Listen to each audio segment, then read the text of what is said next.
Hello friends, welcome back to Deepa's ರುಚಿಯ ಸೊಬಗು. Friends, ನಾನಿವತ್ತು ತುಂಬ ಸಿಂಪಲ್ಲಾಗಿ ಹಾಗೆಯೇ ತುಂಬ ಟೇಸ್ಟಿಯಾಗಿ ಹೂಕೋಸು ಹಸಿ ಬಟಾಣಿ ಗ್ರೇವಿನ ಯಾವ ರೀತಿ ಮಾಡ್ಕೊಳ್ಳೋದು ಅಂತ ತೋರಿಸ್ತಾ ಇದ್ದೀನಿ.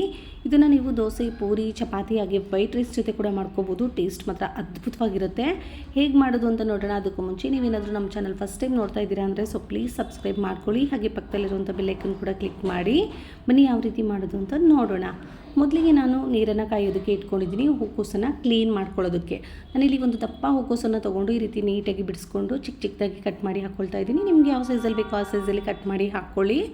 ಹೂಕೋಸನ್ನು ಹಾಕ್ಕೊಂಡು ಸ್ಟವನ್ನು ಆಫ್ ಮಾಡಿ ಅರ್ಧ ಟೇಬಲ್ ಸ್ಪೂನಷ್ಟು ಅರಿಶಿನ ಪುಡಿ, 1 ಟೇಬಲ್ ಸ್ಪೂನಷ್ಟು ಉಪ್ಪನ್ನು ಹಾಕಿ ಚೆನ್ನಾಗಿ ಮಿಕ್ಸ್ ಮಾಡಿ ಒಂದು 5 ನಿಮಿಷ ನಾನು ಹಾಗೆ ನೆನೆಯೋದಕ್ಕೆ ಬಿಟ್ಟಿದ್ದೆ.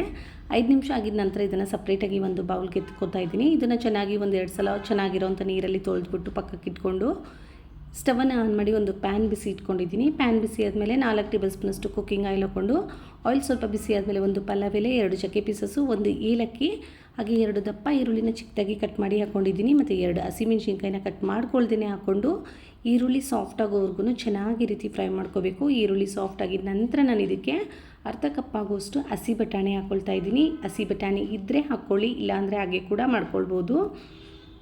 ಬಟಾಣಿ ಚೆನ್ನಾಗಿ ಫ್ರೈ ಆಗಿದ ನಂತರ ನಾನು ರುಬ್ಬಿಟ್ಕೊಂಡಿರುವಂಥ ಟೊಮೊಟೊ ಮತ್ತು ಶುಂಠಿ ಬೆಳ್ಳುಳ್ಳಿ ಪೇಸ್ಟನ್ನು ಹಾಕ್ಕೊಳ್ತಾ ಇದ್ದೀನಿ. ಟೊಮೊಟೊ ಜೊತೆನೇ ನಾನು ಶುಂಠಿ ಮತ್ತು ಬೆಳ್ಳುಳ್ಳಿನ ರುಬ್ಕೊಂಡಿದ್ದೀನಿ. ನೀವು ಪೇಸ್ಟ್ ಯೂಸ್ ಮಾಡ್ತೀರಾ ಅಂತಂದರೆ ಟೊಮೊಟೊ ಮಾತ್ರ ರುಬ್ಕೊಳ್ಳಿ, 1 ಟೊಮೊಟೊ ರುಬ್ಕೊಂಡ್ರೆ ಸಾಕಾಗುತ್ತೆ.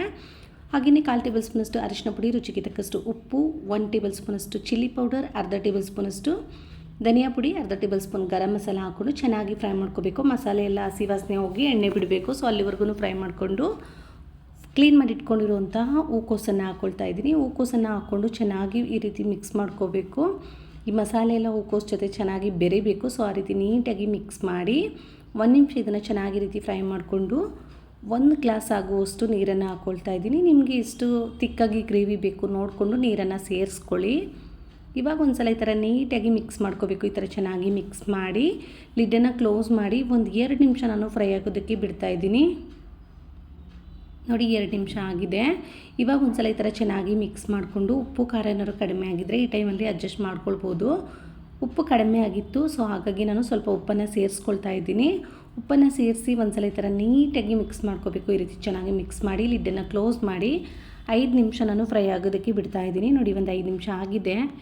ಎಷ್ಟು ಚೆನ್ನಾಗಿ ಆಗ್ತಾಯಿದೆ ಗ್ರೇವಿ, ನೀವು ನೋಡ್ತಾ ಇರ್ಬೋದು, ತುಂಬಾ ಚೆನ್ನಾಗಾಗಿದೆ. ಸೊ ಇಷ್ಟ ಆದರೆ ಸಾಕು. ಇವಾಗ ಇದಕ್ಕೆ ನಾನು ಸ್ವಲ್ಪ ಕೊತ್ತಂಬರಿ ಸೊಪ್ಪನ್ನು ಚಿಕ್ಕದಾಗಿ ಕಟ್ ಮಾಡಿ ಹಾಕ್ಕೊಳ್ತಾ ಇದ್ದೀನಿ. ಕೊತ್ತಂಬರಿ ಸೊಪ್ಪನ್ನು ಹಾಕ್ಕೊಂಡು ಒಂದು ಸಲ ಈ ಥರ ನೀಟಾಗಿ ಮಿಕ್ಸ್ ಮಾಡ್ಕೊಂಬಿಟ್ರೆ ಸಾಕು, ನಮಗೆ ಟೇಸ್ಟಿಯಾಗಿರೋಂಥ ಹೂಕೋಸು ಹಸಿ ಬಟಾಣಿ ಗ್ರೇವಿ ರೆಡಿ ಆಗಿಬಿಡುತ್ತೆ. ಇದನ್ನು ನೀವು ದೋಸೆ, ಪೂರಿ, ಚಪಾತಿ ಹಾಗೆ ವೈಟ್ ರೈಸ್ ಜೊತೆ ಕೂಡ ಮಾಡ್ಕೋಬೋದು. ಹಾಗೆ ಬ್ಯಾಚುಲರ್ಸು, ಸ್ಟೂಡೆಂಟ್ಸ್ ಯಾರು ಬೇಕಾದ್ರೂ ತುಂಬ ಈಸಿಯಾಗಿ ಮಾಡ್ಕೊಳ್ಳೋಂಥ ಒಂದೊಳ್ಳೆ ಗ್ರೇವಿ ಇದು. ಒಂದ್ಸಲ ಟ್ರೈ ಮಾಡಿ. ನಿಮ್ಗೆ ಹೇಗೆ ಬಂತು ಅಂತ ನನಗೆ ಮರಿದೇನೆ ಕಮೆಂಟ್ ಮಾಡಿ. ಹಾಗೆಯೇ ವಿಡಿಯೋ ಇಷ್ಟ ಆದರೆ ಲೈಕ್ ಮಾಡಿ, ಶೇರ್ ಮಾಡಿ, ಸಬ್ಸ್ಕ್ರೈಬ್ ಮಾಡ್ಕೊಳ್ಳಿ. Thank you for watching. Bye bye.